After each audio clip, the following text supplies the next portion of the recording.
আসসালামু আলাইকুম প্রিয় শিক্ষার্থীরা, এই ভিডিওতে আমরা ক্লাস 7 এর ইংরেজি বইয়ের 58 পৃষ্ঠার অ্যাক্টিভিটি এ এবং বি এর প্রশ্নগুলোর উত্তর লাইন বাই লাইন অনুবাদ এবং উচ্চারণ সহ আলোচনা করব। আমাদের আগের ভিডিওটিতে রবিউল কমেন্ট করেছে, you are a good teacher. Thank you Robiul. প্রথমে আমরা এর মধ্যে যে কোয়েশ্চেনটা আছে সেটার উত্তর দেখব। এরপর বি এর মধ্যে যে কোয়েশ্চেনটা আছে প্লাস যে টেক্সটগুলো আছে ওইগুলোরও আমরা লাইন বাই লাইন অনুবাদ এবং উচ্চারণ সহ দেখব। তাহলে চলো ফার্স্টে এরটা দেখে নেই। Work in groups, look at the pictures and talk about what the boys and girls are doing. অর্থাৎ দলবদ্ধভাবে কাজ করো, ছবিগুলোর দিকে তাকাও এবং ছেলে ও মেয়েরা কি করছে সে সম্পর্কে কথা বলো। এর আনসার আমরা লিখব picture A, the girl is operating computer. মেয়েটি কম্পিউটার চালাচ্ছে। আমরা কিন্তু এখানে এর মধ্যে দেখতে পাচ্ছি একটা মেয়ে কম্পিউটার চালাচ্ছে। এরপর picture B, the boys are playing football. ছেলেরা ফুটবল খেলছে, এখানে বিয়ের মধ্যে দেখতে পাচ্ছি। এরপর picture C, the boy is watching television. ছেলেটি টেলিভিশন দেখছে।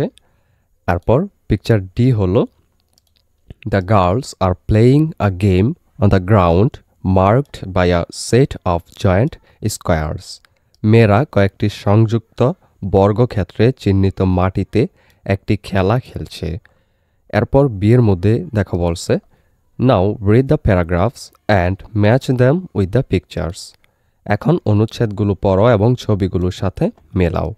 অর্থাৎ এইখানে যেই কাজগুলো দেয়া আছে এবিসিডিতে ওইগুলো এখানে বর্ণনা করা হয়েছে 4টা ধাপে, এবং কোন ছবির সাথে কোনটা মিলছে সেটা যেন আমরা মিলাই। তাহলে চলো আমরা এগুলোর অনুবাদ এবং উচ্চারণ দেখে নেই, এরপর আমরা উত্তরটা দেখব। 1 নম্বর, young children play this game on the ground. ছোট শিশুরা মাটিতে এই খেলাটি খেলে। The ground is marked by a set of joint squares. মাটি কয়েকটি সংযুক্ত বর্গক্ষেত্র দিয়ে চিহ্নিত করা হয়। Each child throws a stone into a square, then hops, jumps on one leg and jumps along the empty squares to pick up the stone again. প্রতিটি শিশু একটি বর্গক্ষেত্রে পাথর ছুঁড়ে মারে, তারপর এক পায়ে লাফায় এবং পাথরটি আবার তোলার জন্য খালি বর্গক্ষেত্রগুলোর উপর দিয়ে লাফিয়ে যায়। They play this game in turn. তারা পালা করে একজনের পর একজন এই খেলা খেলে। এরপর 2 নম্বরটা হলো, some children are often glued to computers. কিছু শিশু প্রায়শই কম্পিউটারের দিকে এক দৃষ্টিতে তাকিয়ে থাকে। They download games to play on them. তারা সেগুলোতে খেলার জন্য গেম ডাউনলোড করে। Some also share personal updates on Facebook by uploading posts and pictures. কেউ কেউ পোস্ট ও ছবি আপলোড করার মাধ্যমে ফেসবুকে ব্যক্তিগত তথ্য শেয়ার করে। 3 নম্বর, children often watch football matches of both national and international teams on TV. শিশুরা প্রায়শই টিভিতে জাতীয় ও আন্তর্জাতিক উভয় দলের ফুটবল ম্যাচ দেখে।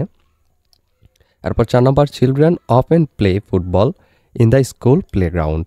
শিশুরা প্রায়শই বিদ্যালয়ের খেলার মাঠে ফুটবল খেলে। এইবার এখানে যেগুলো আমরা পড়লাম ওইগুলোর সাথে চলো ছবিগুলোর মিল করে নিই। এখানে অ্যান্সারটা হলো 1 নম্বর যেটা সেটা হলো প্যারাগ্রাফ 1, অর্থাৎ এখানে অনুচ্ছেদ 1 নম্বর যেটা ছিল এটার সাথে মিলবে হলো পিকচার ডি, অর্থাৎ এখানে ছবি ডি এর মধ্যে যেটা আছে সেটা। এরপর এই যে 2 নম্বরটা প্যারাগ্রাফ 2, এটার সাথে মিলবে পিকচার এ, অর্থাৎ এই যে 1 নম্বর ছবিটা এইটা। তারপর 3 নম্বর যেই এটা 3 নম্বরটার সাথে মিলবে হলো পিকচার সি, অর্থাৎ 3 নম্বর ছবিটা এইটা। এরপর 4 নম্বর প্যারাগ্রাফ 4 এর সাথে মিলবে হলো পিকচার বি, অর্থাৎ এই যে এইটা। এই পর্যন্ত এটার উত্তর শেষ, কিন্তু এখানে দেখো নোট দেয়া আছে 3টা। চলো আমরা এগুলোরও অর্থ দেখে নিই। প্রথম নোটটা হলো গ্লুড টু, অর্থাৎ এক দৃষ্টিতে তাকিয়ে থাকা। এটার সাথে যেই মানেটা এটার সেটা হলো giving all your attention to something, কোনো কিছুর দিকে সম্পূর্ণ মনোযোগ দেয়া। এরপর আপলোড, এটার মানে হলো transfer information data to a computer system, computer সিস্টেমে তথ্য বা ডাটা স্থানান্তর করা। এরপর ডাউনলোড মানে হলো copy data information etcetera from one computer system to another or to a disk. এক কম্পিউটার সিস্টেম থেকে অন্যটিতে বা ডিস্কে ডাটা বা তথ্য ইত্যাদি অনুলিপি করাটাকেই ডাউনলোড বলা হয়। এই ভিডিওটি এই পর্যন্তই। পরবর্তী ভিডিওতে আমরা 59 পৃষ্ঠার অ্যাক্টিভিটি CDE এই 3টা কোয়েশ্চেনের উত্তর লাইন বাই লাইন অনুবাদ এবং উচ্চারণ সহ আলোচনা করব। সেই ভিডিওটা পেতে হলে অবশ্যই চ্যানেলটিকে সাবস্ক্রাইব করে রেখো।